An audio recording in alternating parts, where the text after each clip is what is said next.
My name's Ethan. I'm 20. And in the middle of a 12-hour surgery, my mom called and said, "Get home now, or you'll never see your sister again." I stared at the vibrating phone through the OR glass like it had teeth. Monitors ticked. The attending's voice cut through my breath. And I made a choice. I'd be explaining for months I scrubbed out. Stripped the blood-specked gown. I briefed the attending who scrubbed back into cover and left after confirming the patient was stable. I ran the white corridor that suddenly felt like a tunnel. I should have known the emergency wasn't medical. By the time I reached our house, my hands still smelled like iodine and metal, the kind of smell that usually means life is being saved. Inside, life had already been judged. Leora sat on the couch with steel cuffs biting her wrists. 2 officers stood behind her. And my family, Mom, Dad, Aunt Talia, Uncle Dorian, and the careful vacancy of the golden child had formed a ring as if I'd walked into a tribunal. The air tasted like paper and perfume. Mom lifted a stack of freshly printed bank statements. Edges still warm. "Tell them the truth," she said, skipping hello. "Tell them where Leora really got $47,000. For as long as I remember, they've loved reputation more than people." Dad's jaw moved first. He's been enabling her sinful lifestyle. He spat. Like the word sin could cauterize what it touched. Aunt Talia fanned the pages. "This is fraud. He's been lying to all of us." I kept my voice low for the officers. The only neutral ground in the room. What exactly am I being accused of? The older cop glanced down at the paperwork and back up at me, as if he'd walked into a play halfway through Act 2. "Your family believes you've been stealing money from them to give to your sister." I laughed without meaning to. A short sound that chipped the quiet. "Stealing from who? I'm a surgical resident. These are transfers from my personal account." He traced the columns. "Face un riadabla." "Sir, these show regular transfers from your account to hers. Are these your funds? Every penny?" I said. 80-hour weeks. Trauma call. Coffee strong enough to strip paint.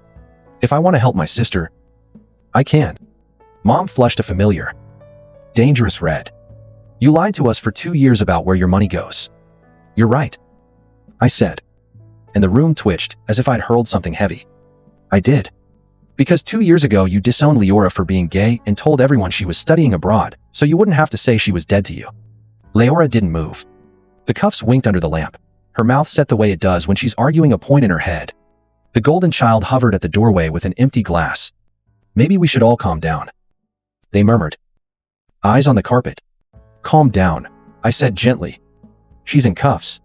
The younger officer shifted. Uncomfortable, like his uniform, had started to itch. The older one stuck to procedure. "Sir, just to be thorough, any joint accounts with your parents, any use of their cards or passwords?" "No." I said. "No.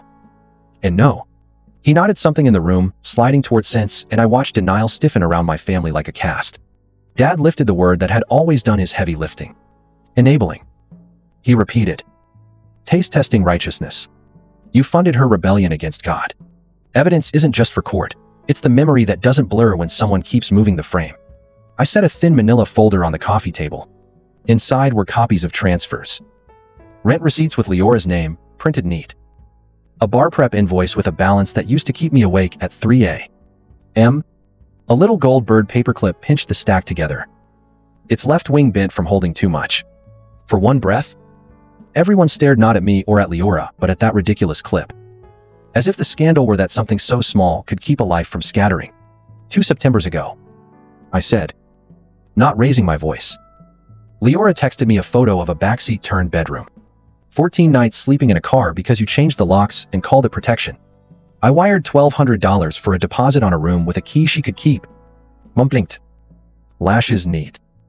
Intentions messy. We were protecting her from herself. New Year's. I went on because chronology was the only fair weapon I had. She was working 3 jobs and still short $2,800 for tuition. I picked up consecutive trauma calls. Canceled an elective rotation. And wired the difference at 2:13 a.m. Dad's mouth curved into scripture. Family first. Reputation above all. He said. As if saying it again would make it a beatitude. Summer. I said. The OR light's still ghosting my eyes. Casebooks and bar prep cost $6,500. I sold my car. Took the bus. And kept sending the monthly $600. The $1,000 at midterms. And the 4,000, when the registrar stopped being polite. No theft. No fraud. Just a brother who knows what a ladder looks like when someone keeps pretending there isn't one. The older officer slid a page toward the window for better light. Regular transfers. He murmured to his partner. The words more for his notes than for our benefit. The younger one looked at Leora's wrists, the shallow crescents the cuffs had pressed into her skin, then, at my parents with the wary respect, a person gives a leaking pipe. It might not be your jurisdiction, but it's ugly to watch. Mom's voice softened, reaching for a tone that had worked on waiters and cousins. You lied to us. She said again. Slower now. Trying to turn a fact into a confession. The difference between a lie and privacy, I said, is who you're trying to protect. Aunt Talia lifted the top page, as if proof might sting her. We were safeguarding her future. I nodded toward the cuffs. This is the opposite of future. I believed if I arranged the facts carefully enough, they'd respect the architecture. I should have known they prefer tents they can collapse when the weather changes. The older officer closed the folder like a judge resting his hands. Ma'am, he told my mother, polite and immovable, there isn't a crime here. Dad reached for a different spell. We didn't know she was at Harvard. He muttered. And the word wasn't a school. It was a solvent he hoped would erase the last 5 minutes. You didn't know, I said. Because you refused to know. You blocked her number. You changed the locks. You rehearsed a lie and called it a boundary. Leora exhaled. The smallest sound. And I heard in it the click of a switch I'd been waiting months to flip. The older officer's hand hovered near his belt. I was asking a quiet question now, not yet. I thought. This reveal was hers. He understood and let the silence deepen until it was useful. Somewhere down the block, a bus sighed and pulled away from a curb. A door folding shut with a clean, decisive wheeze. The golden child set the empty glass on a coaster and didn't pick it back up. The younger officer capped his pin. Before we remove those, the older one said, nodding at the cuffs with a wince he couldn't quite hide. Does anyone else need to put anything on the record?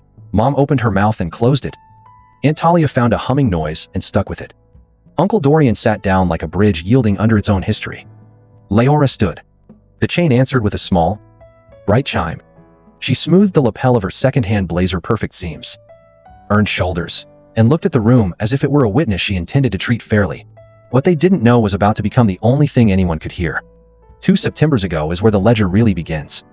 Leora texted me a photo of a backseat turned bedroom hoodie for a pillow. A toothbrush zipped into a sandwich bag. A pair of flats lined up like politeness and wrote, 14 nights. As if she were training for exile. I left the hospital smelling like chlorhexidine and bad coffee. Fed my card into an ATM. And watched $1. 200 shutter out in 20s. Deposit. Lock on door. Key, that's yours. I typed. Then drove the cash across town and stood in a stairwell while a stranger counted it like I was buying my sister oxygen. An hour later, Mom messaged, we're protecting her from herself. As if changing the locks were a seatbelt and not a shove. I filed the screenshot in a folder called Receipts. Proof is love with a spine. New Year's was worse, 3 jobs and sleep in scraps. And she was still short $2. $800 for tuition. I picked up consecutive trauma calls. Canceled an elective rotation I'd begged to scrub in on. And at 2:13 a.m. wired the difference from a nurse's station computer that made my hands look washed in aquarium light. Dad texted, family first. Reputation above all. A sentence that posed as a blessing until you noticed which word did the heavy lifting. By July the numbers got bigger. Casebooks and bar prep ran $6. $500. She didn't have. Exactly what my car was worth on its bravest day. I posted the listing, took the bus the rest of the summer, and started keeping our paperwork under a ridiculous Goldbird paperclip with one bent wing that somehow held months of choices together. Meanwhile, the golden child announced a fender bender on the just to be safe $18. 000 used car Dad had floated. And the room laughed like gravity was optional. That's when I learned our family's economy by heart compliance had credit, need accrued interest. Month after month. Quiet lines went out $600 like clockwork to keep the lights and the ground steady. 1,000,000. 000. When midterms turned sleep into rumor. 4,000,000. 000. When the bursar stopped being polite. Over 2 years. Those lines totaled $47. 000. The bank's math. Not a family myth. I wasn't a martyr. I was an older brother reading a map the house refused to admit existed. In the living room now, The officer tilted a page toward the window and said regular transfers the way a radiologist names a bone factual. Final. Aunt Talia made the small test she saves for children who color past the line. The golden child orbited the rug with an empty glass. Logistics. As alibi. And Dad began to gather scripture like kindling. They've always rewritten the past to fit the story they liked better. Evidence is what you use when memory keeps getting edited. What they didn't know, what they refused to know, is that every dollar wasn't a rescue. It was a vote for the version of Leora who studied under parking lot lights and in library basements, who wrote briefs on borrowed laptops, who sent photos of outlines rimmed with neon tabs like a peacock made of stationery when she called from the stacks one night, laughing because stress had popped a capillary in her nose. I talked her through folding a paper towel, pinching the bridge, timing the bleed as if it were a consult. After we hung up, I sat in the dark kitchen and whispered the numbers like a litany: 1200, 2800, 6500, 600, 1000, 4000, each a rung on a ladder. My parents pretended not to see. If you want the whole pattern, you have to look where the light isn't. The church foyer, where Mom said we were taking space as a family while avoiding my sister's reflection in the glass. The barbecue where Uncle Dorian told me if she'd kept quiet we could have kept helping. As though secrecy were a scholarship. The Sunday Dad smiled for a program listing with his name on it and told me he couldn't contribute to Leora's rent because it sent the wrong message, as if shelter communicates ideology, not care. I kept my mouth shut and my spreadsheet open. There were smaller rungs too. Easy to miss unless you keep receipts. The $75 here for a bus pass when her hours got cut. The $120 there for a used blazer that fit like a plan. A $300 exam fee that looked minor on paper and huge at midnight. Little votes of confidence add up. Little deserts of neglect do. 2. Back in the living room. The officer's pen hovered without landing. He wasn't confused, he was careful.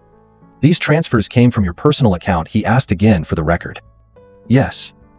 I said. From my salary. Not joint funds. No borrowed cards. No coercion.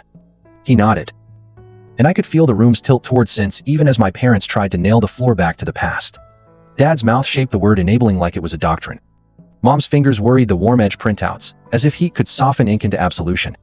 Aunt Talia fanned pages that smelled faintly of toner and denial. The golden child watched the cuffs glint and looked away. And there was Leora. Wrists ringed with shallow crescents. Sitting very still in a blazer, bought secondhand that fit like a future. What they didn't see, what I can't make them see, is that love looks like wire transfers at 213 a.m. And a bus route learned by heart and a folder you keep, because one day somebody might prefer a myth to the math. It looks like a bird-shaped paperclip holding together rent receipts and exam fees and the ordinary paperwork of survival. Regular transfers. The officer repeated. More to the report than to us. He slid the page back into the stack and aligned the corners. The gesture felt like a verdict being assembled out of facts too simple to argue with. Behind him, the printer that had birthed my mother's accusations sat quiet. Its heat finally fading. I could have told them more about the nights Leora studied until the notes smudged into her palms. About the way she annotated case law like it owed her clarity. About the bar prep calendar she taped to the wall with cheap blue painter's tape because she didn't want to scar the paint in a sublet that didn't love her back. But I'd already learned that excess detail is a kindness you offer to people who are listening. Tonight, the only listeners were wearing badges. So I kept to the ledger. I let the numbers stand. I let the officer's calm do what my explanations never could. And when Mom said again, softer, you lied to us. I didn't try to turn the word. I just nodded once and said, I kept it from you because every time Leora needed oxygen, you offered a lecture. The sentence landed and stayed. The room, for the first time that night, had nothing to add. Just to be thorough. The older officer said, voice steady like a ruler laid flat. Did you ever use a joint account with your parents, their cards, their passwords? No. No. And no. I answered. And my pulse finally stopped trying to climb out of my throat. He made a small check mark I could hear more than see and turned. Polite but immovable. To my mother. Ma'am. There isn't a theft here. The words moved through the room like a weatherfront. Denial met them and tried to hold, then slipped. Mom clutched the warm ink pages as if he could argue. But he lied. She said. Softer now.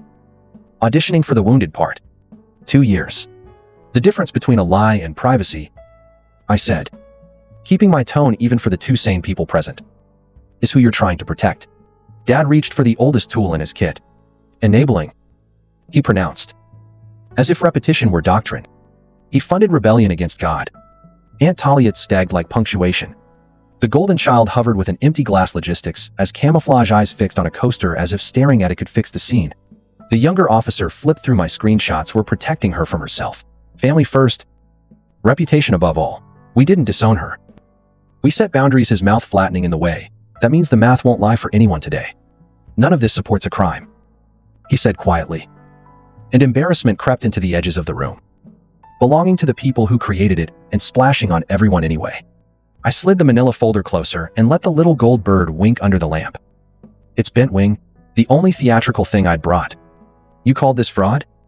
I said. What you've got is a ledger of rent, tuition, bar prep, and a brother who budgets for someone else's oxygen. The older officer's hand drifted toward his belt toward the key, with a professional apology forming on his face. He glanced up at me with a question he didn't speak. Now I answered with a tiny shake of my head because some moments belong to the person who earned them. He understood. Before we remove those, he said aloud, nodding at the cuffs with a wince he couldn't quite hide. Does anyone need to add anything to the record? Mom opened her mouth, closed it, then reached for the safest word she knew. Harvard, she said. Like a life raft. We didn't know it was Harvard. The syllables weren't a school so much as a solvent she hoped would wash the last hour clean. You didn't know because you refused to, I said. You changed the locks. You blocked her number. You called it love. Dad's jaw worked. The verse he wanted failed to load. Uncle Dorian lowered himself into the armchair, like a bridge acknowledging its age. The golden child finally set the glass down and let their hands be empty. The house took a long breath. Somewhere outside a bus sighed and pulled away from a curb. Somewhere inside me the oar lights dimmed to memory and left space. Leora shifted the chain, making a small bright chime, and stood. She smoothed the lapel of her second-hand blazer with two calm fingers, the movement neat as a footnote. The older officer waited. He paused in midair. The younger uncapped his pen and didn't write a thing. I stepped back half a pace the way you do in an operating room when it's time for someone else to lead. Go ahead, I said. But she was already there. Eyes level. Voice tuned for rooms, that mistake volume for authority. What they didn't know was about to change the air. All I had left to do was hold the silence steady so the truth would have somewhere solid to land. Leora didn't raise her voice. She let the room climb to meet it. My name is Leora, she said. And even my father looked up like roll call had started. 2 years ago, you told people I was studying abroad. I was studying in a car. 14 nights.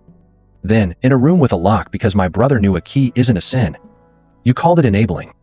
I call it infrastructure. She lifted her cuffed hands an inch. The chain drew a thin underline in the air. For the record, I graduated from Harvard Law last week. Second in my class.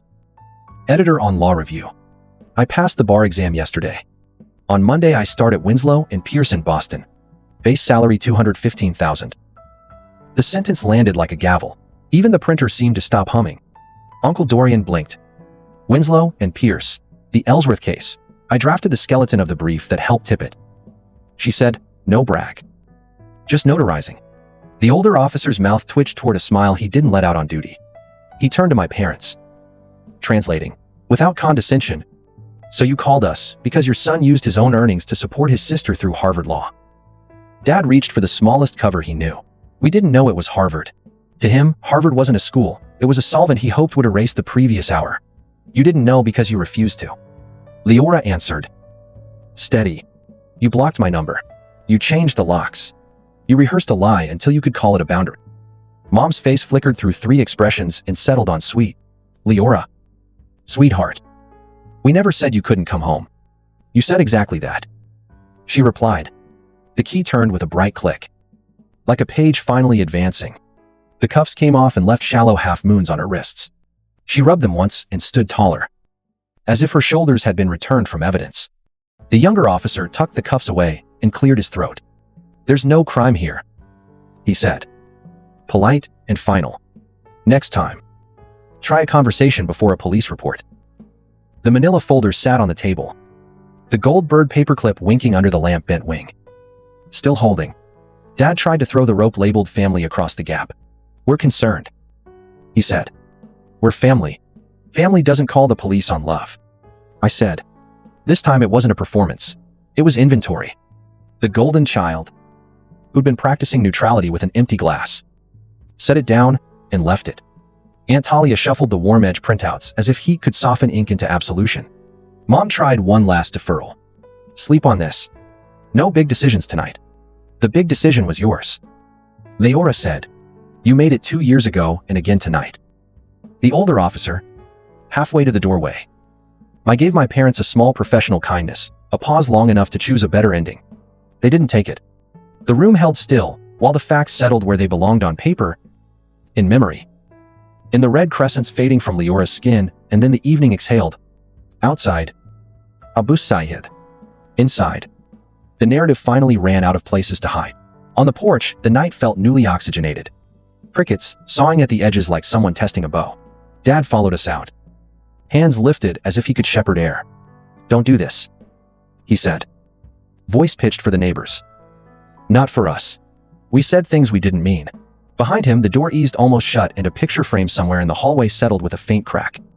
Like the house signing a confession. Leora didn't move toward him. We're not doing anything to you, she said. Calm enough to ring. We're doing something for ourselves. He tried on an old tone that used to buy him time. We can fix this. Fixing starts with telling the truth, she said. So here's ours, clean and simple. We're going no contact for 6 months. No calls. No surprise visits. No relays through cousins or church friends. Email only. And only for medical or legal emergencies, not reputational ones. Mom stepped into the porch light. Bank pages splayed like a fan. You can't mean that. We mean it, I said. Because the person who sets the boundary shouldn't have to stand alone inside it. Leora continued. Not punitive, precise. If there's ever a path back, it has markers. 1. Correct the story publicly. Stop saying studying abroad or taking space. Say what happened. 2. Apologize without conditions. Not if. Not but. Not we were scared. 3. Match image with action. Donate what you've spent on public virtue to the Maple LGBTQ shelter. 4. Therapy. Separately and together. With someone who won't let you rename control as care. Dad made a sound that wasn't quite a laugh and wasn't quite a sob. You're giving us homework. We're handing you a map, I said, surprised at how steady I sounded. It's the cheapest route you're going to find. The golden child hovered in the doorway with an empty glass. Neutrality trying to pass for peace. Maybe we should all sleep on it, they offered. The big decision isn't ours tonight, Leora said. Eyes still on our parents. You made it 2 years ago. Tonight you called the police to enforce it. Dad's shoulders sloped. For once, he didn't reach for a verse. What do you want from us right now, he asked. And the directness tugged something tender. Listen, I said. Say, you're listening. Say you understand there was no crime here, except the kind we don't prosecute. He swallowed. I'm listening, he said. Voice shaky. I hear that you're hurt. We're done calling it a surprise, Leora said. And that closed the porch like a gentle door. We went down the steps. The gate clicked instead of slammed. On the sidewalk, the night sounded ordinary, a bus drawing a long breath 3 blocks away. A TV laugh track smudged by distance. A moth harassing the porch light. My phone vibrated and, for the first time in months, the nerve in my wrist didn't jump. A rideshare nosed to the curb and we slid into the back seat without looking at each other for permission. Somewhere with actual food. Leora told the driver. And dessert so irresponsible it teaches us a lesson. He grinned and said a diner's name like a password. Inside. The air tasted like butter and bleach comfort with a conscience. We ordered the kind of meal people call reckless when they've forgotten what hunger feels like.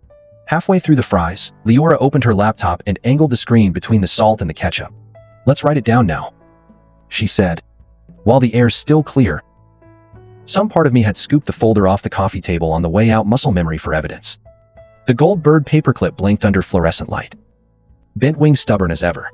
The subject line wrote itself, boundaries and next steps. Dear Mom and Dad. Thank you for tonight's clarification. We set down the 6-month no contact. The emergency only exception. The 4 markers for any return. We added the line that needed paper to hold it. Apologies are admissions. Not invitations. Trust is rebuilt by practice. Not speeches. She CC'd our shared address, so the record would live where neither of us could misplace it. Now, she asked. The little send arrow waited like a diver on a board. Now, I said. She clicked. Somewhere across town. in a neat house that had just tried to deputize the truth. An inbox pinged. If you'd asked me last year, I would have defined victory as someone begging us back. In the booth glow, victory looked like 2 plates we didn't have to earn and a sentence that didn't apologize for itself. We should talk money, Leora said when the pie arrived with its ridiculous crown of meringue. I want to pay you back. We're not balancing this with cash, I said, then corrected myself because she deserved specifics, not slogans. Cover the inspection on the place we're buying. The couch, and a set of knives that don't bend if you look at them. She laughed in a way that made the waitress look over and smile like she'd been tipped in sound. Deal, she said, sliding the check onto my side on reflex, then sliding it back to hers, because we were writing new muscle memory. On the ride home, we passed the church where Dad likes his name in the program and the shelter on Maple where the lights were still on, because Need works the late shift. Do you think they'll do it? I asked. The correction. The donation. The therapy. Maybe, she said, watching storefronts blur. Maybe not. The markers weren't designed to pull them forward. They were designed to keep us from walking backward. Upstairs, she hung her blazer over a chair, the way you treat something you intend to keep. I rinsed 2 plates. I didn't need to rinse and stopped, realizing I'd been scrubbing to quiet a habit, not clean a dish. My phone lit with a lattice of missed calls that went nowhere without me. Our shared inbox chimed, received. No apology. No plan. Not even a period. Tonight, receipt was enough. We toasted with tap water, the kind of ritual that does the job without ceremony. To not picking up tomorrow, I said. To not explaining the boundary we just set. To Dessertes morale clarity, Leora said, clinking my glass. We laughed. Kelly. And the sound had weight, not volume. On the couch, on the day finally stepped off my back. In my bag, the manila folder settled. The little gold bird kept vigil like a ridiculous saint. It would get a new assignment soon. House contracts, repair estimates. But tonight it held one thing perfectly, the record that the line had been drawn and signed. Not in anger, but in ink. Outside, an ordinary wind found the screen and played it like a harp. Inside, my heart adjusted to the idea that safety can be a schedule you keep with yourself. I should have known the climax wouldn't sound like triumph. It would sound like a key that fit, a door that shuts without slamming. The click of send rounding off into quiet. 3 months later, the city light sharpened into a cooler blue, and my pager sounded less like a leash and more like a tool I'd soon hand back. I finished my last overnight, returned the battery-warm brick to the clerk behind the glass, and walked out of the hospital with the lightness of someone who can hear their own footsteps again. Leora had turned her first Monday at Winslow and Pierce into the kind of week that makes partners tilt their heads, a memo that reframed a settlement without raising her voice. A pro bono plan for the Maple shelter that didn't waste a semicolon. She came home late with takeout and stories shaped like clean lines, and the apartment held them without echo. On Saturdays we toured open houses like people willing to be seen wanting something. Most were all talk staged, throw pillows and candle tricks, but one place was honest. A square-shouldered 2-bedroom with scuffed floors and a lemon tree in the yard determined to thrive in a climate that hadn't asked it to. The porch hummed at dusk the way porches do, like a throat, clearing before a truth. We made an offer that felt like stepping across a stream without a guarantee and, somehow, landed dry. At the closing, I slid the contract under the same ridiculous Goldbird paperclip bent wing, still holding, and let superstition masquerade as gratitude. It's weird that this helps, Leora said, flattening the clip with a careful thumb. Not weird, I said. Evidence can be a talisman. We moved on a Tuesday, because beginnings don't wait for weekends. The first night we ate on a cardboard box that used to guard a microscope and now guarded our plates, and slept without curtains, the streetlight carving a pale window on the wall. When our phones hummed, we didn't flinch. The boundary we'd written had started behaving like furniture. On Wednesday, an email arrived with the subject line update. It was brief, almost brave. We have corrected the story with the family and the church. We are in counseling. Donation receipt attached. No adjectives. No instructions.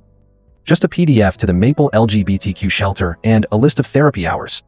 We read it at the kitchen counter between bites of toast. Let the clock run, Leora said, tapping the date. 6 months is 6 months. Practice, not punishment, I said, forwarding it to our shared address and filing it. The Goldbird took the page like a calm hand taking a list. The house learned us fast. In the mornings I brewed coffee without calculating crisis. Leora kept flats under her desk and sneakers by the door, a practical philosophy. Our table filled with chosen family on a Thursday. Cam from the ICU who brings flowers shaped like fireworks. Jaya, Leora's law school roommate, who refills water before anyone asks and tells jokes that fail with such enthusiasm they succeed. A neighbor who bakes bread like a secret. We told stories that didn't have to detour around wounds. When a fork fell, nobody looked for fault, just a napkin. If you want to know how change sounds, it's this: a laugh you don't scan for danger afterward. A silence that doesn't mean exile. Saturdays belonged to Maple. Leora ran intake in a room with bad acoustics and earnest light, coaxing timelines from people who had good reasons not to trust calendars. I stocked coffee, changed bandages, stood where extra hands matter more than perfect words. On the walk home, she said, "It feels like the law when the law remembers who it's for." I said, "It feels like medicine when medicine names the whole person." We smiled at the overlap that had always been there. Halfway through the 6 months, an aunt cornered my parents on the church steps and asked why they had told a story with no truth in it. The golden child didn't run interference. They stood beside our parents and said, "Clear enough to travel. We have to tell it straight this time." I heard about it later in a thread I didn't mute. Change is a quiet animal. You learn to read the tracks. The lemon tree dropped a single bright fruit and then, as if deciding, 3 more.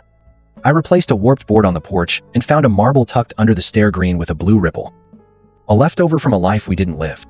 I set it in the drawer with batteries and rubber bands because not all inheritances need explaining.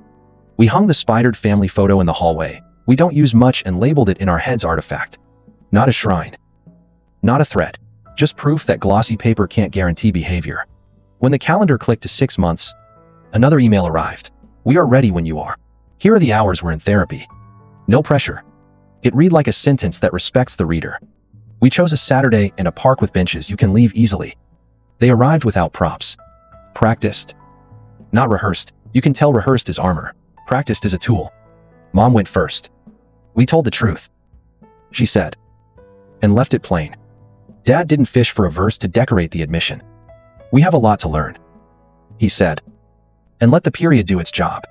The golden child stood with hands in their pockets like someone handed a corrected map. "I'm sorry I stayed quiet," they said, and the apology made space instead of taking it. We kept the meeting short on purpose. We read our terms again. Not like commandments, but like a shared recipe. No surprise visits. Disagreement addressed before it becomes performance. Truths over plausible stories. Monthly check-ins by video for now. Love measured by actions, not optics. Leora slid a single printed page across the bench. I signed. She clipped it with the gold bird because symbolism should apply for the job it wants. "Paper can hold a promise," she said, smiling. "It can't carry all the weight. That's for us," I said. We hugged like neighbors testing a step and left before the weather or anyone's courage could turn. That evening on our porch we ate dessert. We hadn't earned 2 bowls of something sweet and unnecessary and listened to the neighborhood's amateur orchestra trumpet scales next door. A basketball drumming a driveway. Someone botching a punchline and laughing anyway. My phone lit with a photo from Mom, a casserole recipe in my grandmother's hand. A flower thumbprint ghosting the corner like proof that love can be quieter than opinion. No caption. No request to come by. Just a gift from a past that, maybe, had agreed to behave. I saved it in a folder not called receipts, but recipes, and felt something unclench. In the weeks after, we tested the terms the way you test a bridge. A video call that ended when the conversation did, not when someone won. A correction in the family email that didn't ask for applause. A Sunday with our phones dark for 3 hours and nobody panicking. Boundaries are architecture. You don't bless them once. You tighten the screws after the first rain. The hospital asked me to stay on. I said yes in a voice that didn't try to earn the offer.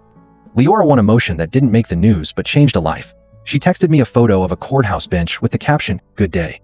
We bought a couch we didn't have to apologize for and a set of knives that won't bend if you look at them. On the fridge, a magnet held the inspection report like a badge. In a drawer, the marble caught light when I reached for tape. In a folder, the gold bird carried less weight and seemed pleased. One night, when the wind found the screen and played it like a harp, I thought about the OR I'd left. The cuffs that printed half moons. The officer who wanted to unlock them sooner and understood why we waited. The way Leora's reveal changed the room's physics. I'd expected the climax to be louder, but this was the point. The long, ordinary work after. The emails filed. The lemons ripening on a tree that decided to trust us. The choice to spend a Saturday where you are needed and a Sunday where you are known. When the porch light clicked on for no reason except habit, Leora drew the folder from the table and slid the bird clip from the house contract onto the single page of terms we'd all signed at the park. "I know it's silly," she said, "but it helps me believe paper can hold us to ourselves." "Not silly," I said. "Just specific." She laughed softly, the sound of a good room, and set the clip down like a tiny, ridiculous crown. My phone buzzed once an email subject line, "Thank you for today." It didn't ask for anything. I replied with one line, "Us too." Then I turned the phone face down and let the night be a night. I used to think reconciliation meant a kitchen full of loud tears and everyone hugging over a sink. Now I know it looks like a key turning cleanly in a lock. A door that closes without a slam. A house that opens because the people at the threshold know how to knock. "Tomorrow," Leora said, rising, "we plant basil and figure out what lemon trees like besides being dramatic, and invite Cam and Jaya for lasagna." I added, "and buy a rug that forgives crumbs." We made a list in plain handwriting. I tapped the doorframe the way I do at the hospital for luck and habit. The future didn't flinch. The little gold bird shone in lamplight, holding exactly what it should. And outside, the lemon tree rustled like a page turning to the next chapter finally. A chapter that doesn't need permission. A month after the park bench agreement, life stopped auditioning and started performing on purpose. The lemon tree put out a sheen of new leaves that looked like confidence, the kind plants don't fake. On Thursday nights our table kept filling itself. Cam arrived with flowers that looked like sound effects. Jaya brought a pun so bad it needed its own napkin. The neighbor set down a loaf warm enough to steam the cutting board. We learned the choreography of a home that expects Joyce setting a table without calculating who might weaponize the knives. Leaving the door unlocked for friends and still sleeping. On a Tuesday we had our first scheduled video call with my parents. We picked a time that didn't require anyone to perform bedtime or martyrdom and kept it exactly 25 minutes. They sat side by side in the kitchen. I grew up in the copper pot that mostly cooked appearances hanging where it always hung, and they looked like people taking turns with discomfort. Mom didn't reach for her stage voice. "We told Aunt Rena the truth," she said, plain as a ledger entry. She cried. Dad added, "and then asked for your email. No excuses. No detours." It felt like a new muscle remembering its job. We read one line of the terms aloud, truths over plausible stories, and moved on. Before hanging up, Mom held a recipe card close to the camera. My grandmother's handwriting like a soft spine across the page. "If you make it," she said, "and start the oven lower than you think." No re-enlistment pitch. Just inheritance that didn't demand loyalty. The next weekend, Leora's pro bono intake at the Maple Shelter turned a corner case into a map. A 19-year-old who timed out of a youth program and kept his documents in a sandwich bag. She sat with him at a plastic table whose wobble had already told a dozen stories and built a timeline for months that had tried to forget him. "You're not a problem," she said, voice like a level. "You're a person in a system that lost its glasses." We left after dark smelling like coffee and bleach and something stubbornly hopeful. Walking home, she bumped my shoulder. "I'm learning to love paperwork," she said. "It's just promises waiting for verbs." At the hospital I started waking before my alarm for the right reasons. I taught a junior how to stand still when a family asks the worst question and how not to mistake speed for mercy. One afternoon the program director caught me in the stairwell. "You made a hard call the night you left," she said. "You covered it. You owned it. The surgical outcome was fine. The professional one is too." Relief didn't rush, it settled. Like a room resuming its shape after a crowd leaves. We celebrated our first mortgage payment with takeout on the porch steps. Bowls warm against our palms. Or the street carrying its usual orchestra past bicycle chain. Screen door. Someone practicing scales on a trumpet that believed in itself. The golden child texted a photo of a scruffy brown dog with audition tape eyes. "This is Button. He's teaching me attention." A small miracle in lowercase. Later, church gossip reached us by way of a cousin who loves clarity. Dad corrected a story in the foyer without being asked. He used the words disowned and wrong and we're working on it. A deacon made us sound like furniture moving. But nobody argued. I didn't know where to file the news. So I set it on the mental shelf where I keep spare kindness. On a gray Saturday we invited my parents to the farmer's market neutral ground with samples. We practiced arriving as citizens, not cast members. Mom tried a peach slice and made a face that belonged to a younger decade. Dad bought a jar of honey from a vendor who insisted we taste 4 kinds. And when the beekeeper talked about nectar sources like love letters, Leora leaned in as if taking notes for a brief, We didn't discuss the past. We bought basil starts and 2 lemons we didn't need out of solidarity with our tree. Before we parted, Dad cleared his throat. We set up a monthly donation to the shelter, he said, almost shy. Automating the behavior we want. It sounded like one of my lines. I recognized it and let it belong to him. That night we cooked my grandmother's casserole with the oven lower than we thought. The house smelled like memory, doing its job properly. We plated 4 portions, 2 for now. 2 for the freezer for nights that arrive already heavy. The lemon tree tapped the kitchen window like it was asking to come in. We told it to be patient and Googled pruning. During the second video check-in, Mom asked a question that didn't smuggle in a verdict. What do you need from us this month? Leora answered like drafting a clause. Consistency, she said. And no surprises. Dad nodded. Then surprised himself by adding, if we backslide, we'll say so out loud. The sentence was small and ferociously adult. After the call, I watched a line of ants find a crumb we'd missed and move it collectively toward the window like an idea passing through committee. I laughed and left them to their democracy. Not all order needs my hands.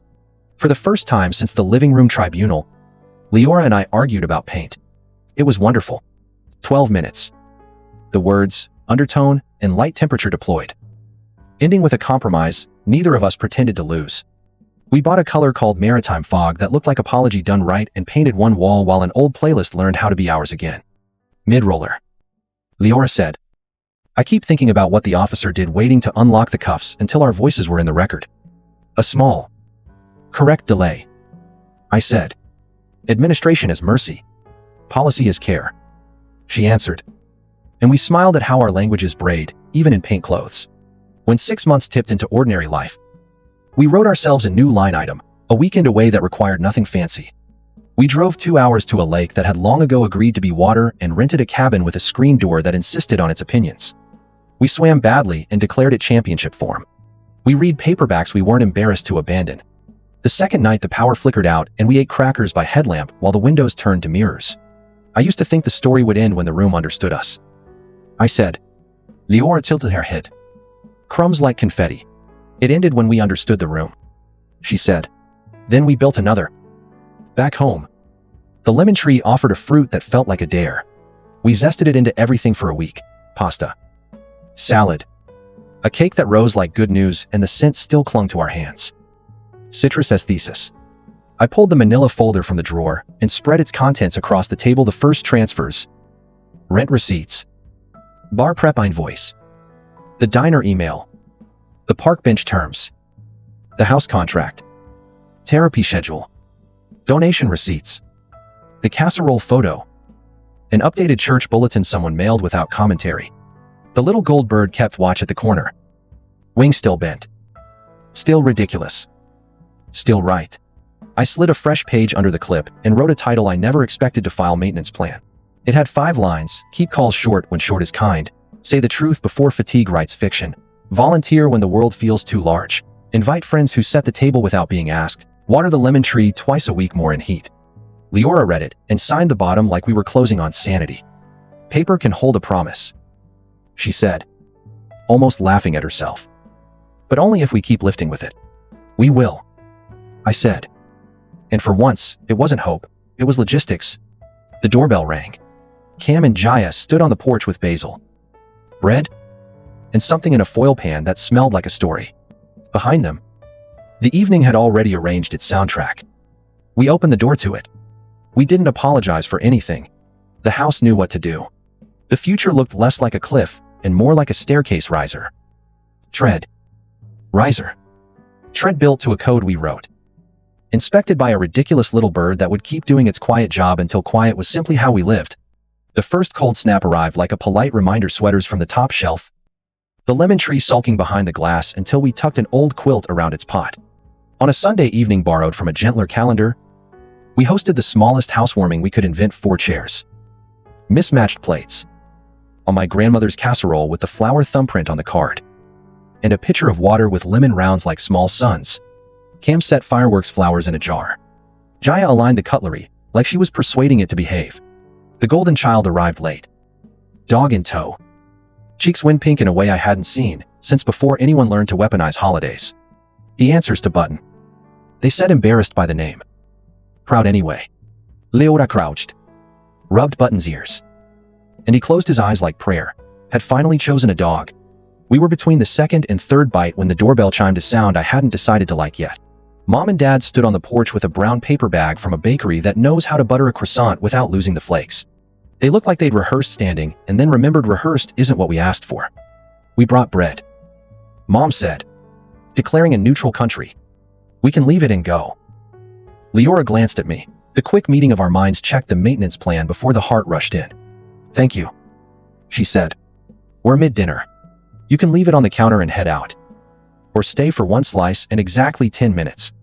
We'll try the kind of conversation that fits 10 minutes. Not a test, just a size guide. They came in. Shoes squeaking the way contrition does when it's new. Button performed democratic affection.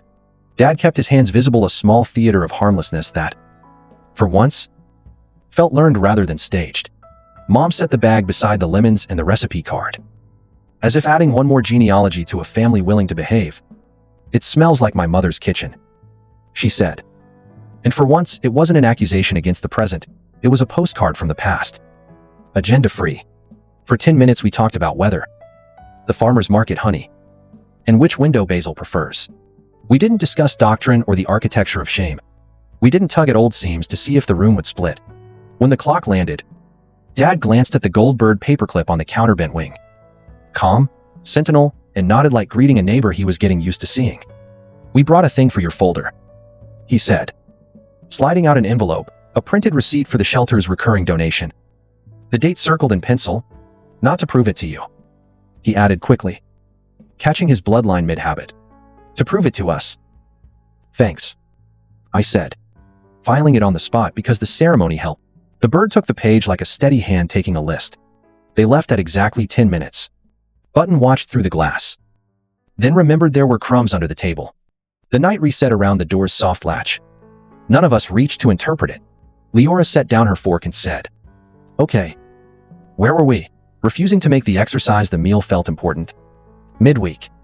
The Maple Shelter called the 19-year-old Leora had been helping found a room, a lock, a key in his name. A landlord who answers texts on the first try. The sound Leora made wasn't triumph, it was relief with extra oxygen. She printed the lease terms for his folder paper as a railing, and we bought a set of sheets out of a superstition that looks like faith.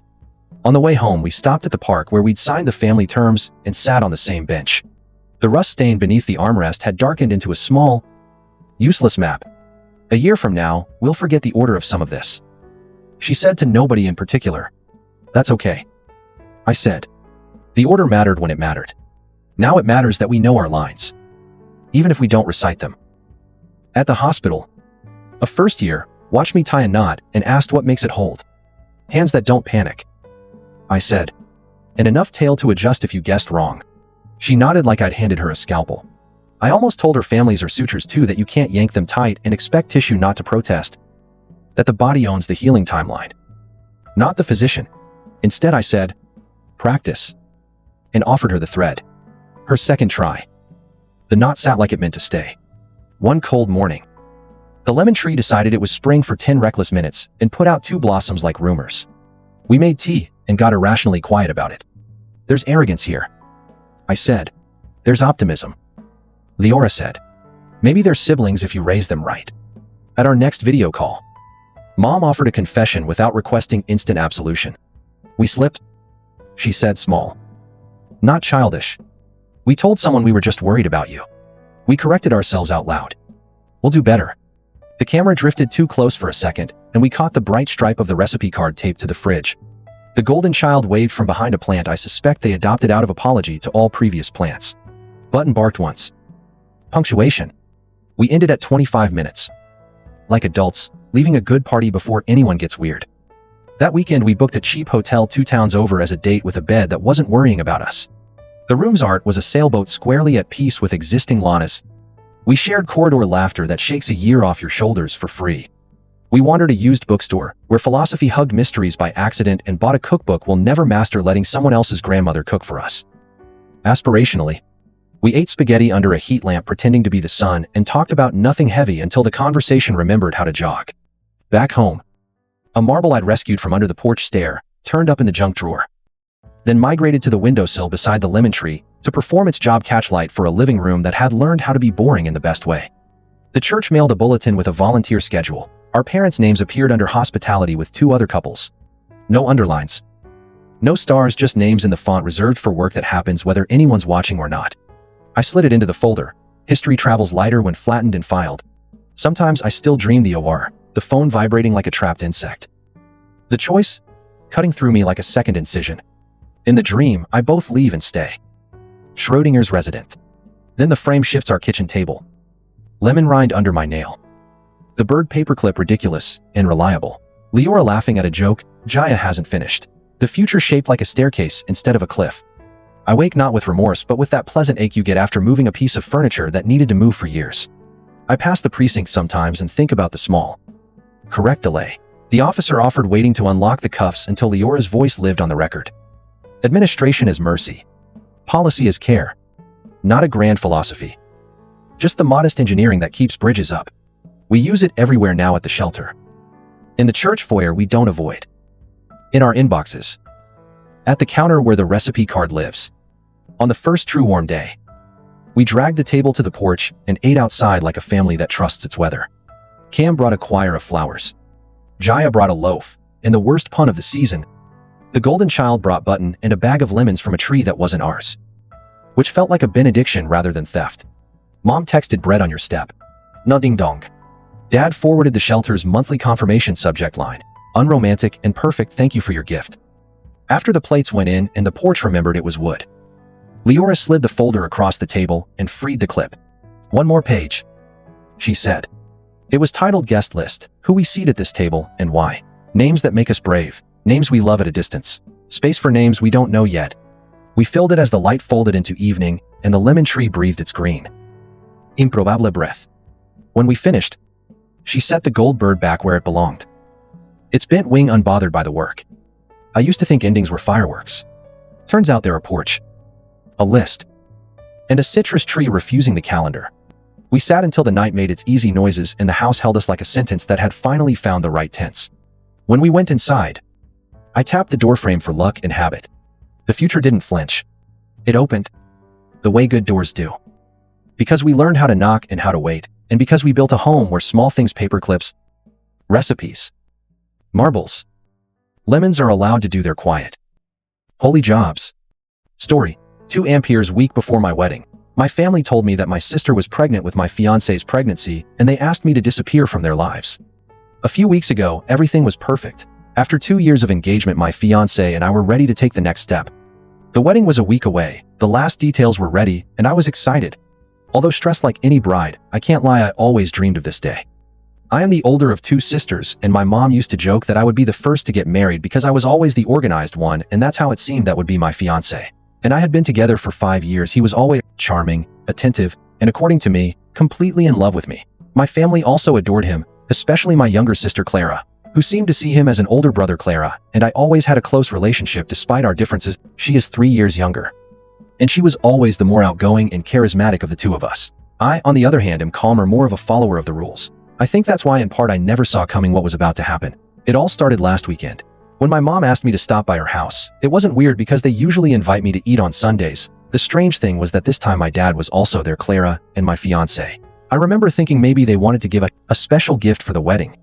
God, how naive I was when I arrived. The atmosphere felt weird. Nobody was smiling. My mom avoided looking me in the eyes, and Clara was quiet, which was not typical of her. As soon as I sat down my mother's side and she started talking and told me that what she was going to tell me was for my own good. That I had to be strong and understand that things sometimes don't go as expected. At that moment, I thought that maybe something had happened to a family member, or that there would be some financial problem with the wedding. But I was never even remotely prepared for what I heard. With a calmness that still gives me chills. My mom told me Clara is pregnant, and the baby is your fiance's. For a second I thought it was a joke. I even let out a nervous laugh and looked at Clara, hoping that he said something like it's a bad joke, but he didn't. Instead, he started crying. My fiance stayed silent with his eyes fixed on the floor, and my mother, as if it were an intervention, continued talking as if she was on a damn TV show. We think that the best thing is that you cancel the wedding. The baby needs a stable family, and Clara and he have already made the decision to be together. You have to understand that this is the right thing for everyone. I don't even know how to describe what I felt in that moment. It was as if everything around me was blur. My heart was beating so hard, I felt like I was going to faint. All I could do was look at my mom and say, "How could you ask me this?" She just looked at me like I was the selfish one in this situation and said, "Why is it for the best? We don't want you in our lives anymore. And can't you support them in this?" And that was it. There was no room for discussion and explanation at all. My father barely lifted his head. My fiancée didn't say a word, and Clara didn't even look at me. I got up and left. No, I remember a lot more from that day except that I got home, threw my engagement ring on the floor, and stayed crying on the couch for hours. Since then, I haven't spoken to any of my family. My mom has sent me a couple of messages saying that I should get over it, but I don't have the strength to respond. I feel like I lost everything in an instant. My partner, my sister, and my own family. Update 1. After posting my story, I made the decision to leave my city for a few days. A close friend offered me a place to stay at her house, and without thinking much, I packed a suitcase and left. I needed to physically get away from everything, from my apartment, from the memories of the messages from my family. That week was an emotional whirlwind. I felt broken, confused, and, above all, betrayed. I didn't respond to my mother's messages or the attempts to call some relatives. Yes, they tried to contact me, but not because they were worried about me. All the messages were to reason with me as if I were a capricious child who didn't understand what was at stake. Clara, she's nervous about the pregnancy. Could she be more understanding? Your sister needs your support more than ever. We all make mistakes, but family must stick together. Family. How ironic that in this mess my family included me as anything more than an obstacle.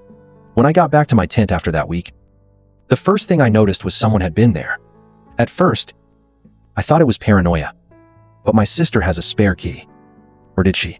There were some small things missing: a picture of me and my fiancé that used to be in the living room, a couple of ornaments that he had given me, even a book that I knew was his. It was like someone had come to clean any trace of him in my space. I called my landlady and she confirmed that my sister had come for my wedding, things she claimed that I had given her permission, something that of course I never did. Between rage and disbelief, I looked further and found something that really destroyed my box of wedding invitations. My sister had crossed out my name some and written his own name, like if they were planning a wedding for the two of them with everything I had organized. Who does something like that?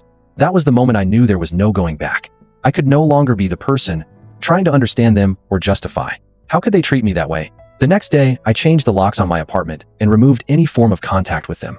I blocked numbers, social media, everything. I also spoke to my friend, the same one who offered me to stay at her home, and told her what had happened. I looked at me horrified, and she said something that resonated with me. "They are not your family. A family doesn't do this to you." I don't know if it was that comment or if it was just in the moment, but I finally gave myself permission to cry and scream up. Until that point, it had all been an effort to stay functional. But that night I let it out. And although it was painful, it was also liberating. This is the most recent, and I'm still trying to wrap my head around it. A mutual friend, someone who had known my ex and my sister for years, he called to tell me something that left me frozen. It turns out their relationship wasn't a slip. My fiancé and my sister had been seeing each other in secret for months. She even told me that, according to rumors, Clara had planned to get pregnant to make sure he broke up with me. And the worst part was that my family probably knew about all this for a long time. Knowing this broke me again. But it also gave me clarity. It wasn't a mistake. It was a planned betrayal. And my family was on their side from the beginning. It's like they had decided that I was expendable, as if my entire value in their lives came down to how convenient it was to have me around. I don't know exactly what's next, but one thing is clear to me: I don't plan on letting them do this to me again. I've contacted A, because I know I can't handle all this weight alone. I'm also considering moving to another city away from them all, to start over. I feel broken, but at the same time I have this small spark of strength that I don't want to ignore. It's like by losing them, I've also gained something: the chance to choosing the people I want in my life. Update 2. I got serious about closing chapters, changed the locks on my apartment, and started working on myself with a therapist.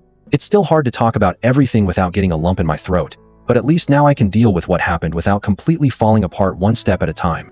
Not as far as my ex and my sister. Things don't seem to be going as well as they had hoped. I found out from a couple of acquaintances who, although I didn't ask for details, seemed eager to share the gossip. According to what I was told, Clara and my ex-fiancé are now living together in a small apartment. My sister stopped working because she wants to focus on the pregnancy, and surprise, my ex is carrying all the financial responsibility. I shouldn't be happy about the misfortune of others, but when I heard that they are having financial problems and that they constantly fight over money, I couldn't help but feel a kind of dark satisfaction. The most ironic thing is that it seems that my family is not so happy with me anymore. Decision they made: my mother has tried to contact me several times, always with messages that begin with things like, "I know we made mistakes, but we don't want this to be permanent. We need our family together." The funny thing is that although they never say it directly, it feels like they are looking for my help, as if I could be the solution to the problems They brought on themselves. I don't know if they are sorry, or they just didn't like the chaos that came after breaking me. A few days ago, a cousin who she was always neutral in family problems, she called me to give me a warning. She told me that Clara was posting things about me on social media, painting me as the bad guy in the story. According to her, I am a cold and selfish person who did not want to accept a human error. Supposedly, I was the one who was dividing the family with my refusal to forgive. Honestly, I do not laugh or cry. When you hear something like that, it is impressive how someone can manipulate the narrative to make themselves the victim after what they did the most. The interesting thing is that my ex is apparently also feeling the weight of what they did. A mutual friend told me that he confessed to her that he missed how things were before. Seriously. After everything that happened. Now it turns out that in addition to being a traitor, he is a coward who is not willing to deal with the consequences of his decisions. I don't know what he expected, but he definitely didn't expect any sympathy from me. In the meantime, I have been focusing on rebuilding my life little by little.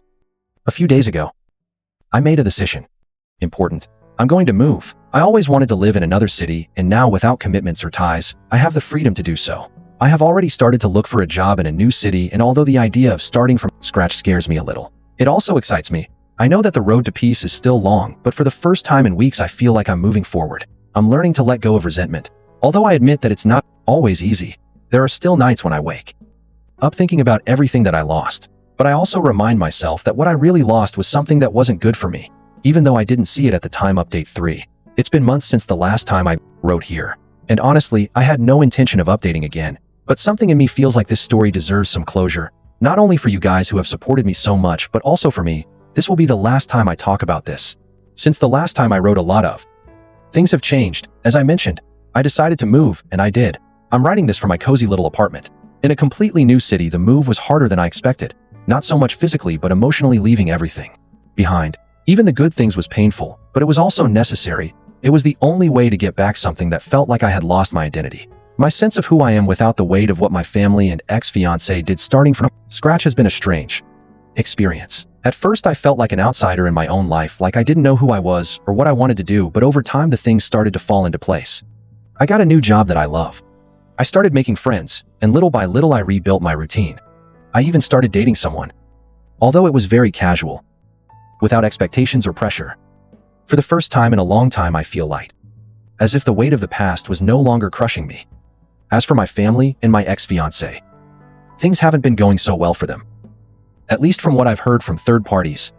Clara had her baby a couple of weeks ago. I found out because an aunt sent me a message with photos of the baby accompanied by a note that said, "It's sad that you're not here to meet him." I didn't respond. I didn't feel anything when I saw those photos. Neither sadness, nor anger, nor nostalgia. I think that's what surprised me the most, the indifference. From what I know, Clara and my ex are no longer together. It seems that the fights between them intensified after the birth of the baby, and he decided to leave.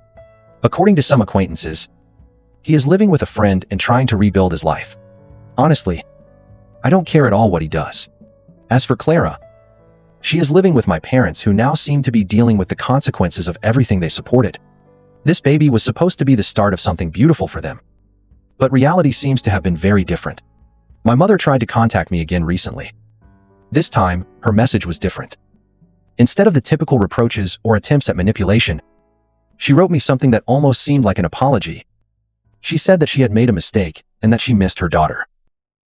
Maybe at another time in my life that message would have something, but now she doesn't. I no longer feel the need to please her or seek her approval. That's another chain that I managed to break. It's strange how time can change everything. Months ago, this betrayal defined every thought, every emotion, every aspect of my life. Now, it doesn't. There are still days when I think about what happened, but it doesn't hurt the same way. It's like a scar. Something that will always be there, but it doesn't burn anymore. It doesn't open anymore. It doesn't define me anymore. If I learned anything from all of this, is that peace comes from expecting others to change or repent. Peace comes from letting go. Letting go even when it seems impossible. I can't change what was done to me, but I can choose how I respond to it, and I have chosen to move forward. To everyone who supported me here, thank you from the bottom of my heart. I have no words to explain how much your power have. Messages and advice meant to you in the darkest of times. If you are reading this, and you are going through something similar, I just want to tell you that even though everything seems impossible now, there will come a time when you will stop feeling trapped. It doesn't happen overnight, but it will happen. And when it does, I promise you'll feel like you can breathe again. Today, I can say that I'm fine. Not perfect. Not completely healthy. But fine. And after everything that happened, that's more than enough.